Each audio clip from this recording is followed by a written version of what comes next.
Chapter 1. The Trap of Immediate Gratification and the Paradox of Incentives. There is a quiet, familiar battle that happens inside almost every human being, usually right around the time the morning alarm goes off.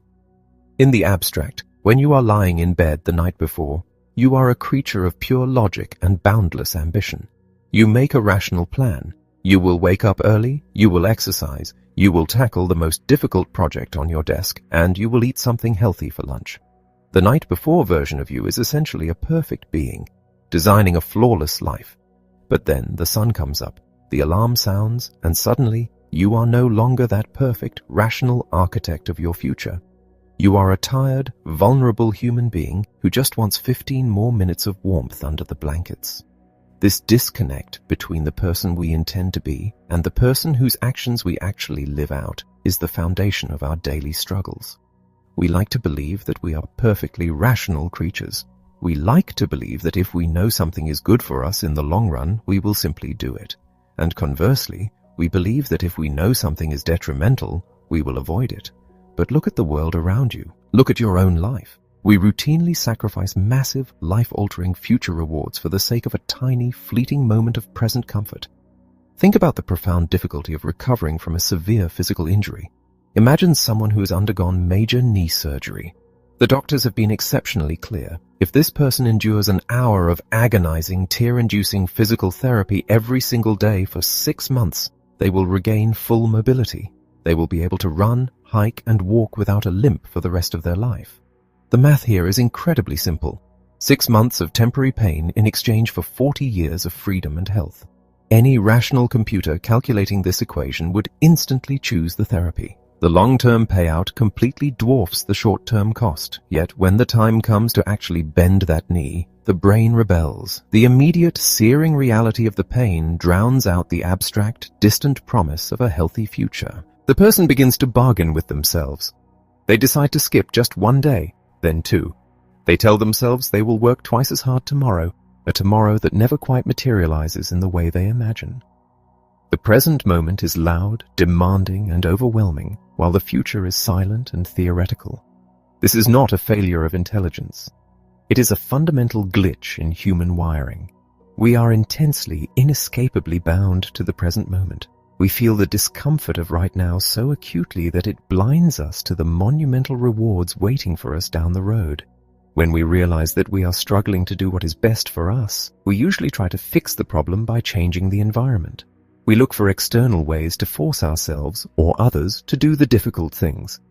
And the most common, universally accepted tool we reach for is the promise of a reward. We use incentives.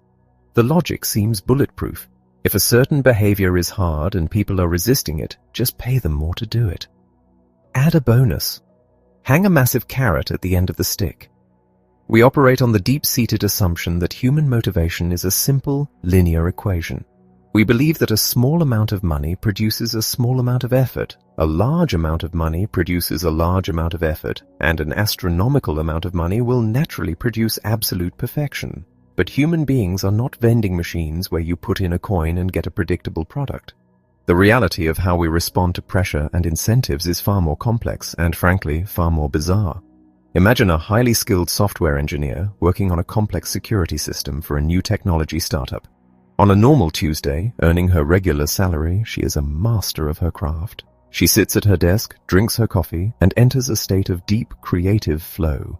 Her mind is relaxed, making intuitive leaps, connecting dots, and writing elegant, flawless code. She is performing at the absolute peak of her cognitive abilities because she is focused entirely on the work itself. Now, imagine the founders of the company walk into her office with a briefcase. They open it to reveal $5 million in cash. They tell her that if she can write the final, most complex piece of the security algorithm perfectly in the next 3 hours, the money is hers. If she makes a single error, she gets nothing. According to traditional economic logic, this massive incentive should supercharge her brain.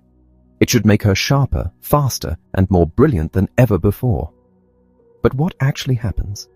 Her heart rate skyrockets. Her palms sweat. The quiet, focused space in her mind is suddenly flooded with a deafening noise. She is no longer thinking about the code. She is thinking about the $5 million. She is imagining buying a house, retiring early, changing her family's life.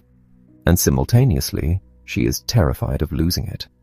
She stares at the screen, but the elegant logic she usually relies on evaporates. She double guesses every keystroke. She becomes paralyzed by the magnitude of the stakes. The very incentive that was meant to guarantee her best performance is exactly what destroys it. This phenomenon shatters everything we are taught about work and reward. It turns out that massive incentives only work when the task at hand is purely mechanical. If you tell a group of people to dig a ditch and you offer them $1,000 for every foot of dirt they move, they will dig until their hands bleed. They will perform beautifully because ditch digging does not require delicate cognitive balance, creativity, or lateral thinking. It just requires raw physical output.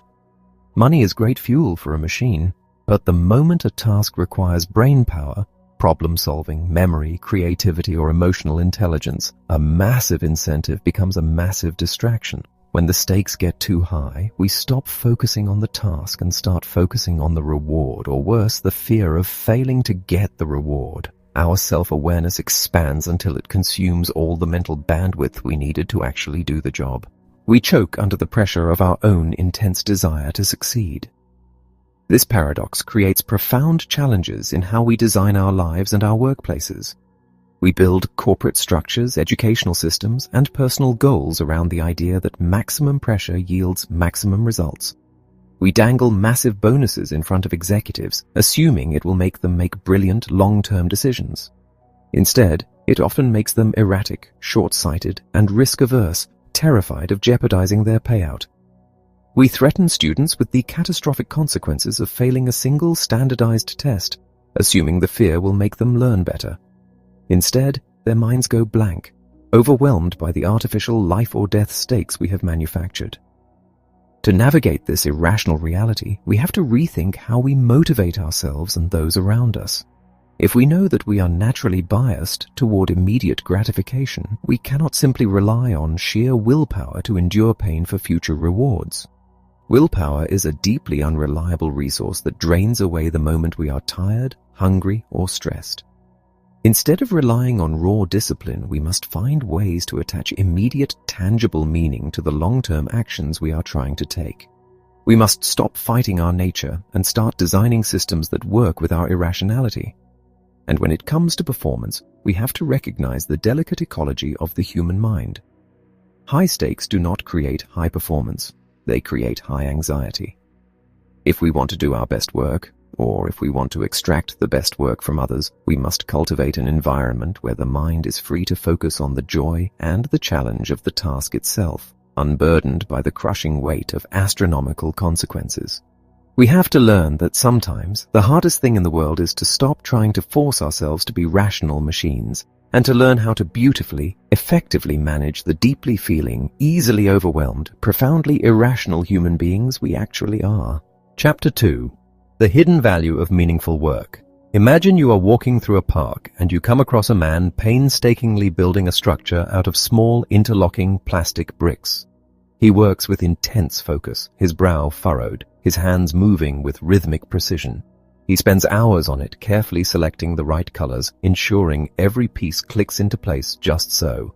You watch him for a long time, and you see that he is genuinely enjoying himself. He is lost in the process, finding a quiet, profound satisfaction in the act of creation. Then, just as he finishes, he sets it aside and begins to dismantle it, brick by brick, preparing to start all over again. If you were observing this without understanding the human need for meaning, you might think it is a tragedy. You might see it as a complete waste of time, energy, and resources. You might wonder why he didn't just build it once and leave it there, or why he didn't simply find a more productive way to spend his afternoon. But if you look at the man's face, you see the truth. The value for him was never the finished product. The value was in the labor itself. The meaning was created by the effort. We often think about work in the most transactional terms possible. We view our jobs, and the jobs of everyone around us, as necessary evils, a series of unpleasant tasks we must endure in exchange for a paycheck. We assume that if we could only win the lottery, we would never work another day in our lives. We believe that leisure is the ultimate human aspiration, and that the ideal life is one of zero effort and total comfort. But if you look closely at the lives of people who actually have the freedom to do nothing, you often find the opposite of happiness. You find a deep, gnawing sense of aimlessness. You find people who are bored, frustrated, and increasingly detached from the world around them. The truth is that human beings have a deep biological and psychological hunger for work that matters. We crave the feeling of seeing our efforts manifest into reality. We want to be able to look at something and say, I did that. That exists because I chose to make it happen. When we remove the element of meaning from work, we don't just make it less fun, we make it soul-crushing. Consider the difference between two people. One is employed to write reports for a large corporation. The reports are technically important, but the person knows they will never be read. As soon as they are submitted, they are filed away in a digital folder that no one ever opens. The second person is doing exactly the same amount of work, but they know that these reports are being used to help a local community group secure funding for a new playground. The physical, intellectual, and temporal cost of the work is identical. The pay is the same. But the experience of the two people is radically different. The first person is slowly dying of boredom, feeling like a cog in a faceless machine. The second person, even if they are tired, feels a sense of purpose. They feel that their time on this earth is being used to build something that lives beyond them. This hunger for meaning is so powerful that we will often work harder for less money if we feel that our efforts are truly seen and valued. Conversely, we will become incredibly cynical and disengaged if we are paid well, but treated as if our work is meaningless. When an organization treats its people like machines, constantly dismantling what they have built, ignoring their contributions, or failing to acknowledge the effort that goes into the work, the connection between the person and the product is severed. And once that connection is cut, motivation doesn't just decline, it vanishes. The irony is that many of us are guilty of doing this to ourselves. We focus so much on the outcome, the promotion, the final result, the finished report, that we forget to infuse the process with meaning. We treat the hours of our lives like a waiting room we have to endure before we can finally get to the real part of the day. But life is not the reward at the end of the project. Life is the project. Think about how you approach your own work. Do you view your daily tasks as a burden to be cleared away as quickly as possible? Or do you see them as a way to contribute, to learn, to grow, and to create? There is a profound difference between working for the sake of the result and working for the sake of the work itself. When you find meaning in the labor, you become resilient. You don't get exhausted as quickly because the work is fueling you, not just draining you. When you lose that sense of meaning, you are not just losing productivity, you are losing a piece of your connection to the world. You begin to feel like a visitor in your own life, moving through the motions without ever really touching anything. To regain that, you have to intentionally look for the meaning in what you do. Even if your job seems mundane, ask yourself, who is this helping? What am I learning here that I didn't know yesterday? How can I do this with a level of care and craft that makes it worth doing? When we give ourselves permission to take pride in our labor, when we acknowledge that our effort matters regardless of whether the world applauds, we change the equation entirely. We stop being people who work to live, and we start being people who live through our work. We become like that person in the park, not because we are wasting our time, but because we have understood that the true secret to a fulfilling life is to find the beauty, the challenge, and the meaning in the very act of living it, one small, intentional brick at a time. Chapter 3. The Architecture of Pride and Ownership. Imagine walking into a friend's home. As they give you a tour, they point to a bookshelf they built themselves. The finish is a little uneven in spots, and perhaps one of the shelves is slightly off-kilter, but as they describe the process, how they spent hours sanding the wood, how they struggled to get the joints to fit, and how they finally stained it to get just the right color, their eyes light up with a specific kind of intensity. To them, that bookshelf is not just furniture. It is a physical manifestation of their competence, their effort, and their personality. If you were to offer to buy it from them for a fair market price, they would likely be offended. In their mind, it is worth far more than any store-bought piece, because they are not just evaluating the wood and the screws, they are evaluating their own soul poured into the construction. This is a fundamental aspect of human psychology. We fall in love with what we create. We develop an irrational, deep-seated attachment to the things we build, the projects we lead, and the ideas we generate. We have a powerful tendency to overvalue our own work, not because we are arrogant, but because our own labor changes how we perceive the object. The moment we put effort into something, it becomes a part of our identity. It ceases to be an external object and starts to be an extension of ourselves. This sense of ownership is a double-edged sword. On one hand, it is the source of incredible dedication. When we feel like we own a project, we are willing to work harder, stay later, and care more than we ever would for something we were simply assigned to do. Ownership creates the kind of commitment that money cannot buy. But on the other hand, this same attachment makes us blind to the flaws in our own creations. Because we are so emotionally invested in what we have built, we become defensive when someone points out a mistake or suggests a better way. Think about the way people cling to their own ideas. Imagine two teams in a large company working on solving a communication problem. Team A spends weeks brainstorming and finally develops a specific software solution. Simultaneously, an outside consultant presents a much more efficient, cheaper, and more robust solution. Ideally, Team A should be thrilled. They should welcome the better solution because it solves the problem they were tasked to solve. But that is rarely what happens. Instead, Team A finds reasons to dismiss the consultant's idea. They focus on the flaws, they exaggerate the risks, and they fight to keep their own inferior solution alive. This happens because the consultant's idea is just an idea. It has no personal history, no sweat equity attached to it. But Team A's idea is different. It is their child. It carries their fingerprints. To admit that someone else's idea is better feels like admitting that their own effort was wasted, or worse, that they are not as capable as they thought. This is why organizations often struggle to innovate. We are so busy defending the things we have already created that we are incapable of recognizing the value in what someone else has built. We suffer from the not invented here bias, a form of intellectual vanity where we assume that if we didn't think of it ourselves, it couldn't possibly be good. To navigate this, we have to learn how to cultivate pride without falling into the trap of blindness. We need to be able to pour our hearts into our work, to build with passion and commitment, but we also need to develop the emotional distance to look at our creations objectively. This requires a shift in perspective. Instead of defining our value by the work we produce, we should define our value by our ability to learn and improve. When someone offers feedback on our project, we can choose to see it not as an attack on our identity, but as a collaboration. We can learn to say, I put a lot of work into this and I am proud of it, but I am even more interested in making sure it actually works. This applies to every area of life. Whether you are building a business, writing a book, gardening in your backyard, or organizing your family's schedule, you will naturally develop a bias toward your own methods. You will feel that your way is the right way because it is your way. By recognizing this, you can pause. You can step back. You can ask yourself, am I holding on to this because it is genuinely the best path forward, or am I holding on to it simply because I am the one who built it?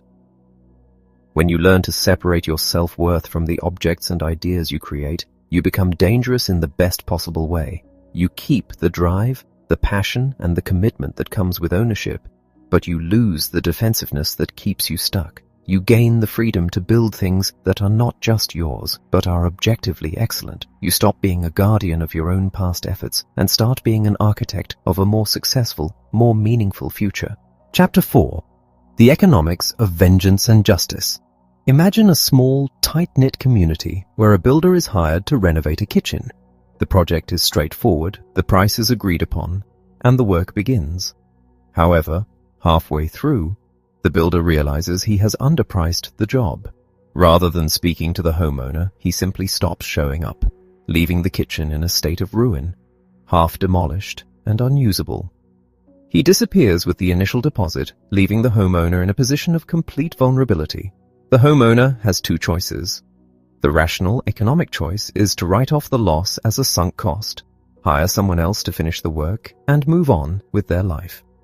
Pursuing the original builder in small claims court would take months of time, money, and emotional energy, costs that would likely exceed the value of the original deposit. The math suggests that the smartest thing to do is to forget it and cut the losses. But the homeowner doesn't do that. They spend months calling lawyers, writing letters, and showing up at the builder's office to confront him. They are willing to spend $5,000 just to recover a $2,000 loss, and they are willing to sacrifice weeks of peace of mind to make the builder feel the sting of their dissatisfaction. From a purely logical standpoint, this is madness. The homeowner is actively making themselves worse off by chasing a loss. But from a deeply human standpoint, this is the most natural, necessary response in the world. This is the economics of revenge, and it is one of the most powerful forces governing human society. We are not just calculating machines that seek to maximize our own wealth. We are social animals that depend on a set of unspoken rules to function. We rely on trust, fairness, and the expectation that when someone breaks an agreement, there will be a consequence. If we lived in a world where everyone simply ignored betrayal because it was economically rational to do so, social order would collapse instantly. The system would be overrun by people who take advantage of others, knowing that their victims would never fight back. Revenge, in this light, is not just a dark, primitive impulse. It is a vital mechanism for enforcing fairness. It is the social immune system. When we feel wronged, we feel an intense, visceral need to restore balance. We don't just want the money back, we want the offender to understand that their actions were unacceptable, and we want to ensure that they pay a price for their transgression. This desire for justice, or more accurately, the desire to inflict a cost on those who have violated the social contract, is what keeps the world functioning. However, the trouble with revenge is that it does not know when to stop. Because it is driven by intense, immediate emotion, it easily spirals out of control. Think about an argument between two partners. One person forgets to do a chore, the other person feels slighted, perhaps feeling that they are being taken for granted. Instead of calmly discussing the issue, they respond with a sharp, stinging comment intended to hurt the other person's feelings. The first person, now feeling unfairly attacked, responds with a bigger insult. Suddenly, they are no longer talking about the chore. They are deep in a cycle of escalation, each trying to inflict more pain than the last. They have forgotten the original problem entirely. Their only goal is to win the interaction by hurting the other person as much as they have been hurt. This is the dark side of our need for justice. We take an instinct meant for protecting society from exploitation and turn it into a weapon we use against our friends, our family, and our colleagues. We become so focused on punishing the wrongdoer that we lose sight of our own well-being. We become addicted to the satisfaction of the retaliation, never realizing that the cost of that satisfaction is our own happiness, our relationships, and our time. To navigate this, we have to recognize that our sense of justice is both a gift and a trap. It is a gift because it allows us to demand fairness and stand up against abuse. It is a trap because, if left unchecked, it turns us into martyrs for our own anger. The key to managing this is to build circuit breakers into our emotional lives. When you feel that surge of indignation, that burning need to make someone pay for their mistake, pause. Ask yourself, is my need for retribution actually achieving a meaningful sense of justice? Or am I just setting myself on fire to keep the other person warm? Sometimes the most powerful way to stand up for yourself is not to engage in a war of attrition, but to simply set a boundary, walk away, and refuse to give the other person the power to ruin your peace. We must learn to distinguish between justice, which is about fairness and stability, and revenge, which is about the ego's need to be seen as the winner of an argument. When we can distinguish the two, we stop being slaves to our emotional triggers. We reclaim our agency, we protect our mental energy for things that actually matter, and we contribute to a world that is not just more orderly, but significantly more human. Chapter 5. The Science of Getting Used to Things. There is a powerful, invisible force that governs the temperature of our happiness, the human capacity to adapt. Imagine you have worked for years in a cramped, dark basement office. You have grown accustomed to the dim light, the lack of fresh air, and the constant hum of the ventilation system. Then, one day, you receive a promotion that moves you to a spacious office on the top floor with floor-to-ceiling windows, natural sunlight, and a view of the city skyline. For the first few weeks, every time you walk into that room, you feel a jolt of genuine elation. You notice the light hitting your desk. You feel the prestige of the space. You feel lucky. but then something strange happens. 3 months later, you find yourself sitting at your desk, looking out at that same skyline and feeling completely neutral. The awe has vanished. You stop noticing the sunlight. You are no longer consciously aware of the space around you. Your brain has absorbed this new environment, classified it as your new baseline, and returned to its default state of being. The novelty has been consumed by the process of adaptation. This is a fundamental feature of our biology. We are wired to pay close attention to changes, the loud noise, the sudden shift in light, the new car smell. But we are equally wired to quickly ignore things that stay the same. In the evolutionary past, this was a massive advantage. If you were a hunter-gatherer, you needed to notice the rustle of leaves in the bushes because it could mean a predator. But once you realized that the rustling was just the wind, you needed to stop paying attention to it so you could focus on finding food. If your brain kept reacting to the wind as if it were a tiger, you would never have the mental bandwidth to survive. We have carried this mechanism into our modern lives, but now it often works against our happiness. We get used to the good things so quickly that they cease to provide us with the joy we expect them to. This is why the thrill of a new relationship, a new promotion, or a new house inevitably fades. We call this the hedonic treadmill. We keep running faster to acquire more, hoping to reach a higher state of long-term happiness, but we find ourselves in the same place emotionally because our internal baseline keeps rising. However, adaptation is not a uniform process. We don't get used to everything at the same rate. This is where things get truly interesting. We adapt very quickly to changes in our physical environment, the noise, the light, the comfort of our chair. But we are much slower to adapt to things that fluctuate in intensity or things that carry deep emotional significance. Consider the difference between a high-pitched steady alarm and a pulsing, irregular siren. The steady alarm fades into the background almost immediately. The pulsing siren, however, continues to demand our attention because it breaks the pattern of our adaptation. Similarly, we find it incredibly difficult to adapt to things that are truly painful or profoundly isolating. While we might get used to the discomfort of a hard office chair, we do not get used to the chronic pain of a strained relationship or the daily frustration of feeling ignored. This distinction is crucial for how we design our lives. We often invest our resources, our time, our money, our effort into things that we will adapt to almost instantly. We buy the newer phone, the nicer furniture, or the faster car, thinking these permanent upgrades will bring us permanent happiness. Instead, we are just investing in things that will become background noise within a month. Meanwhile, we often neglect the areas of life where adaptation is slow or non-existent, such as our community, our quality of time spent with others, or the pursuit of meaningful challenges.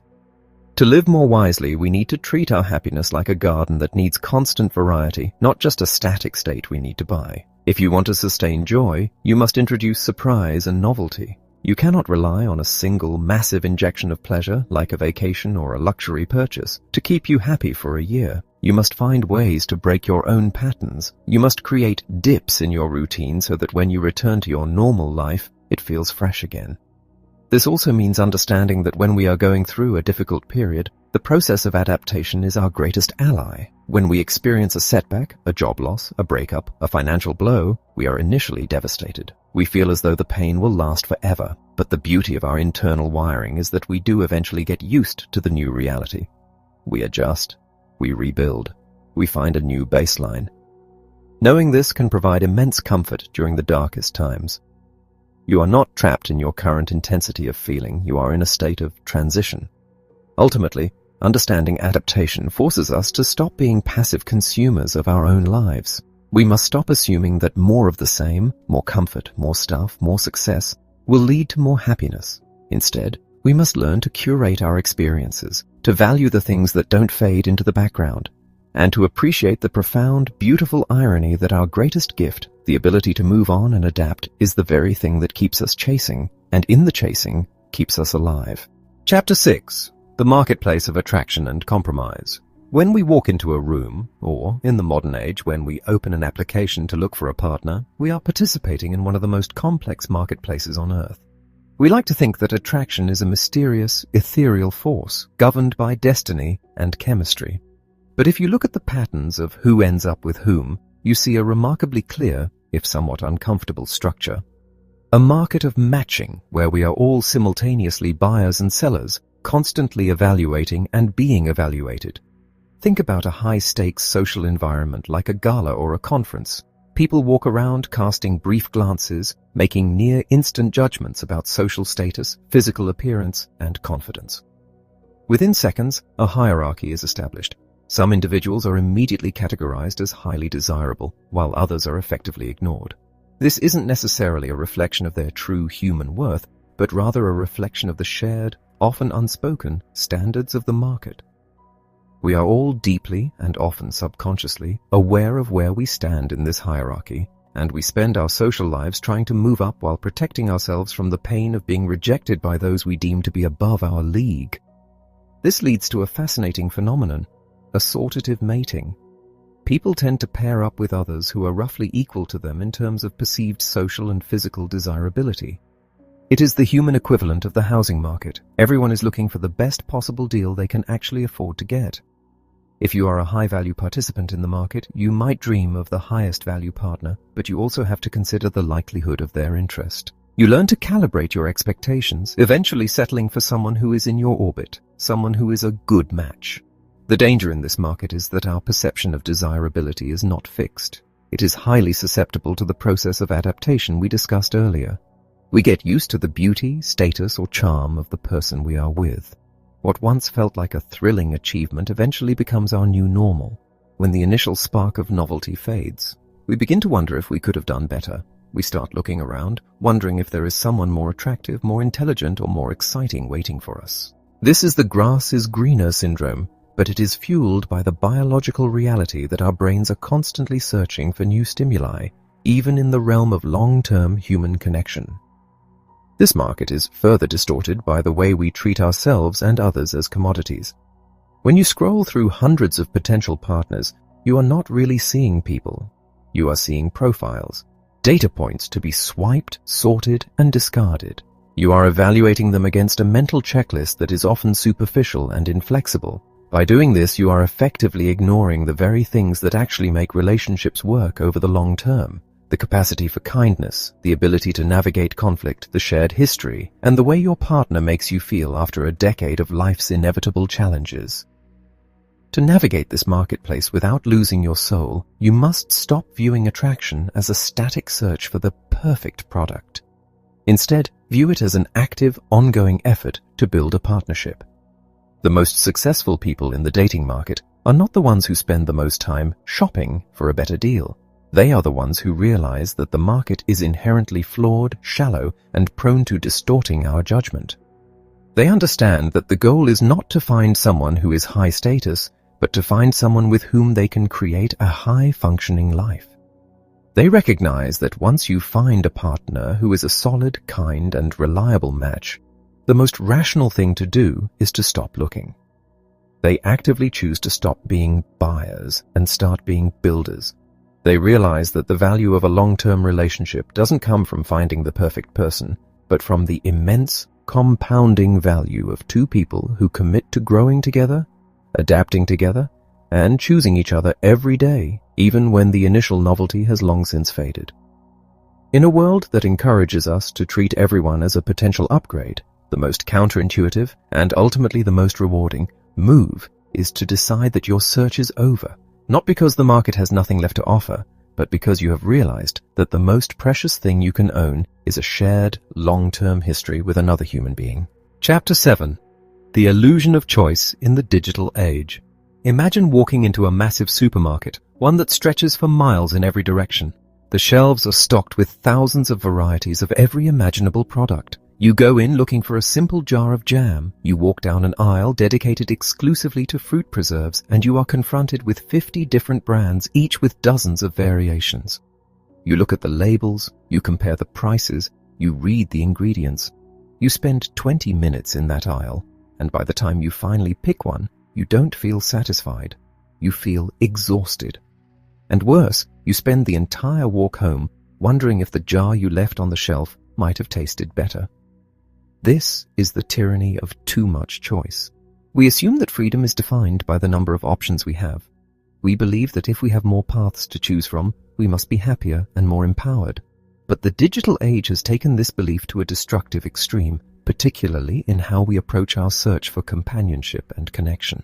We have turned the process of finding love into a search for a product. We treat the human heart like an item in that massive, overwhelming supermarket. We create platforms that allow us to filter through thousands of faces with a single swipe. We believe that by having access to an infinite catalog of potential partners, we will inevitably find a perfect match. But in reality, we are doing the exact opposite. We are creating a marketplace that is designed to fail. Consider the way these systems work. When you are presented with thousands of options, your brain stops evaluating people as individuals. It starts evaluating them as thumbnails. You lose the ability to see the nuance, the warmth, and the unique, messy reality of a human being. You start to treat potential partners as disposable. If a conversation doesn't immediately spark interest, if the person isn't perfectly aligned with your preconceived criteria, you move on. You don't ask yourself, could this person be someone I could grow to love? You ask yourself, is this the best option I can see on my screen right now? The problem with this approach is that it makes it impossible to form a deep connection. True connection requires time, vulnerability, and the willingness to overlook flaws. It requires you to stop looking for someone who is perfect on paper and start looking for someone with whom you can build a shared life. When you are constantly tempted by the illusion that there is a better option just one more swipe away, you never truly commit to the person in front of you. You are always keeping one foot out the door, waiting for the better version to appear on your screen. This doesn't just affect our romantic lives. It affects our capacity for contentment in all things. We are becoming a society of maximizers, people who are perpetually unsatisfied because they are always wondering if they could have done better. We are so obsessed with making the right choice that we lose the ability to enjoy the choices we have already made. To overcome this, we have to recognize that the digital tools we use are not designed for our happiness. They are designed for our engagement. They are designed to keep us searching, keep us scrolling, and keep us feeling like we haven't quite found what we need. The remedy is a conscious, radical narrowing of our field of view. We must practice the art of satisficing, the act of setting a reasonable standard, finding something that meets that standard, and then stopping the search. We need to voluntarily limit our choices. Instead of trying to scan the entire world for the best possible match, look for someone who aligns with your core values and then commit to the hard, rewarding work of getting to know them. When you stop treating life like a catalog to be browsed, you regain the ability to experience life as a story to be lived. You stop being a spectator, constantly evaluating the merits of different paths, and you start being an author. You realize that the quality of your life is not determined by the number of options you had, but by the depth of the commitment you made to the few things and the few people that actually matter. Chapter 8. The Limits of Human Compassion. Imagine you are sitting in your living room reading the news on your tablet. You scroll past a headline about a natural disaster in a distant country. The article describes a collapse of infrastructure that has left hundreds of thousands of people without food, water, or shelter. You read the numbers, the statistics of the displaced, the projected death toll, the sheer scale of the devastation. You feel a vague sense of sadness, perhaps a flicker of pity, but then you swipe to the next story. You are hungry, so you go to the kitchen to make a sandwich, and your mind is already occupied with the rest of your day. Now, imagine a different scenario. A child in your own neighborhood has fallen into a well. The community is gathered around the site. You can hear the sounds of distress, you can see the faces of the parents, and you can see the rescue workers working tirelessly to reach that single, identifiable life. The situation is immediate. The suffering is visible. You find yourself consumed by the event. You are checking the news every 10 minutes. You are donating money. You are praying for the child's safety. You feel an overwhelming, visceral need to help. Why is it that we can ignore the suffering of thousands but be moved to tears by the suffering of one? This is the paradox of empathy. We are not wired to care about statistics. We are wired to care about people. Our capacity for compassion is not a vast, uniform reservoir that we draw from equally. It is a spotlight. It is intense. It is brilliant, and it illuminates whatever we point it toward. But it can only focus on a very small area at a time. When we see one person in pain, our spotlight hits them. and our empathy is triggered in full force. We feel their fear, their hunger, their vulnerability, and we are moved to action. But when we are presented with a tragedy involving thousands, our spotlight diffuses. It cannot focus on the individual, so it fails to light up the emotion. We are left looking at a screen of numbers, and numbers do not have the power to break our hearts. This is why, in the world of fundraising and social change, the most effective campaigns never show you a chart of the thousands who are suffering. They show you a picture of one person. They tell you their name. They tell you what they like to eat, what they hope to do when they grow up, and what they are currently losing. They understand that if they can get you to see the individual, they can unlock your empathy. Once that connection is made, your heart opens, and you are willing to give, to care, and to help.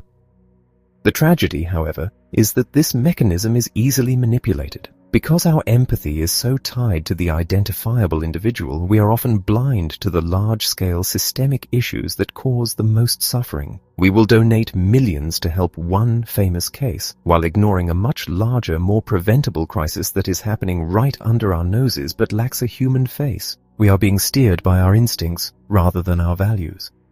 To act with true, consistent compassion, we must consciously expand the reach of our empathy. We have to learn to bridge the gap between our emotional response and our rational understanding. When you hear about a large-scale disaster, instead of letting your spotlight diffuse, you must make a deliberate choice to focus it. You must find one story, one name, one face, and let yourself feel the weight of that one life. Use that to trigger your desire to help, and then let your rational mind take over to ensure that your help is directed where it will have the greatest impact. We must also be aware of the compassion fade, the tendency for our interest in a tragedy to drop off precipitously as soon as the immediate identifiable drama subsides, even if the suffering itself continues for years. True compassion is not a feeling. It is a discipline. It is the ability to look at the cold, hard statistics of human suffering and decide, with your head, that these lives matter just as much as the one life you saw in your neighborhood. It is the ability to move beyond the spotlight of your immediate emotions and build a life dedicated to doing good, even when the suffering is faceless, even when the need is overwhelming, and even when no one is watching to applaud your effort. Chapter 9. The Long Shadow of Fleeting Feelings. There is a dangerous assumption we often make about our own behavior. We believe that our current emotional state is a permanent reflection of our true selves. When we are angry, we believe that the world is a hostile place and that our frustration is justified. When we are ecstatic, we believe that everything is possible and that our future is guaranteed.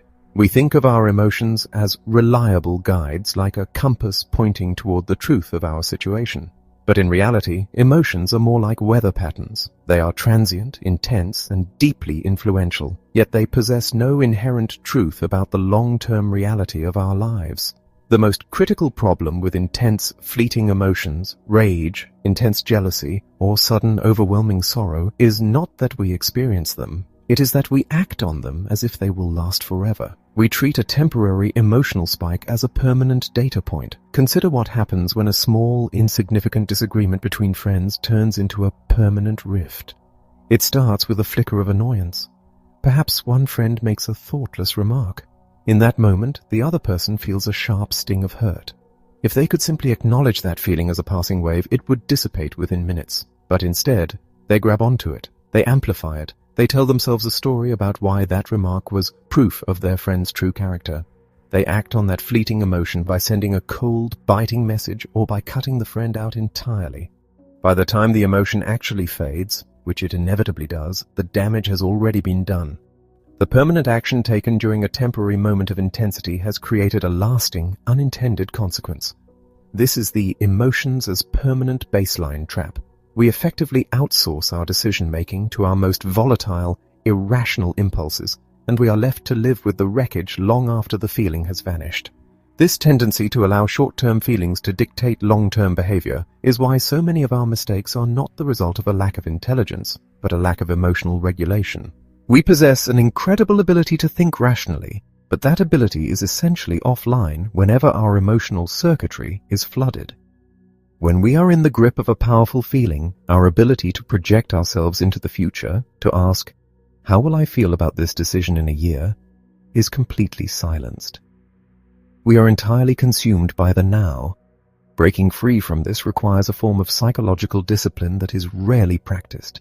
It requires us to build a mental habit of emotional labeling. When you feel a surge of intense anger or crushing despair, don't immediately look for a way to act on it. Instead, name it. Tell yourself, I am feeling a massive spike of anger right now. This is a powerful, temporary, and currently very misleading feeling. By labeling the emotion, you create a tiny, necessary distance between the feeling and the self. You become an observer of your own biology rather than a slave to it. Furthermore, we must implement a cooling off period for any decision of consequence. If you are angry enough to end a friendship, if you are sad enough to quit your job, or if you are excited enough to make a massive financial investment, don't. The very fact that you are feeling an intense emotion is a signal that your rational decision-making capacity is compromised. Wait until the weather clears. Wait until the feeling has returned to its natural baseline. If we can learn to recognize that our emotions are just visitors, not the owners of our lives, we gain an incredible amount of freedom. We stop making permanent decisions based on temporary spikes. We protect the most important things in our lives from our own worst impulses. We learn that it is possible to feel everything deeply, yet choose our actions wisely, ensuring that our long-term path is defined not by the storms that occasionally pass through, but by the quiet, steady consistency of our own values. Chapter 10. Defying Logic to Build a Better Life. We have spent this time exploring the strange, often counterintuitive ways the human mind functions. We have seen that we are not the perfectly rational, calculated beings we imagine ourselves to be. We are creatures of habit, heavily influenced by our immediate environment, prone to overvaluing what we create, easily blinded by our own pride, and intensely susceptible to the short-term storms of our own emotions. But if you take all of these lessons and look at them not as a list of flaws, but as a blueprint of human nature, you arrive at a powerful realization. We are not broken machines that need to be fixed. We are highly complex, adaptive systems that are designed to function in an uncertain, often overwhelming world. Our irrationality is not a bug. It is an intrinsic part of our design, and it is precisely these irrational impulses, our need for meaning, our desire for connection, our capacity for resilience, and our deep, abiding sense of fairness that make us human. The ultimate lesson is that we must stop trying to act like perfect, unemotional calculators. Trying to force yourself to be perfectly rational is not just an impossible task. It is a recipe for a shallow, unfulfilling life. Instead, the goal should be to acknowledge your irrationality and work with it. Think about your life as an ongoing experiment. If you know that you are prone to procrastination, don't just rely on willpower. Change your environment to make the right choice the easy one. If you know that you overvalue your own ideas, cultivate the habit of seeking out and listening to feedback from others. If you know that your empathy is limited to the one person you can see, deliberately make the effort to look deeper, to broaden your perspective, and to care about the people you don't naturally see. If you know that your emotions are volatile and fleeting, learn to pause, to breathe, and to wait for the weather to clear before you make a decision that will define your future. This is the upside of our irrationality. By understanding the ways we are likely to fail, we become uniquely equipped to succeed. We stop being reactive, tossed about by our instincts and the pressures of the world, and we start being intentional. We start to design our lives, our work, and our relationships with a profound awareness of who we actually are. You are now equipped with a new way of seeing the world. You will see it in the way you approach your daily tasks, feeling the pull of the work itself rather than just the promise of the reward. You will see it in the way you interact with your colleagues, realizing that pride and ownership are powerful drivers that must be tempered with humility.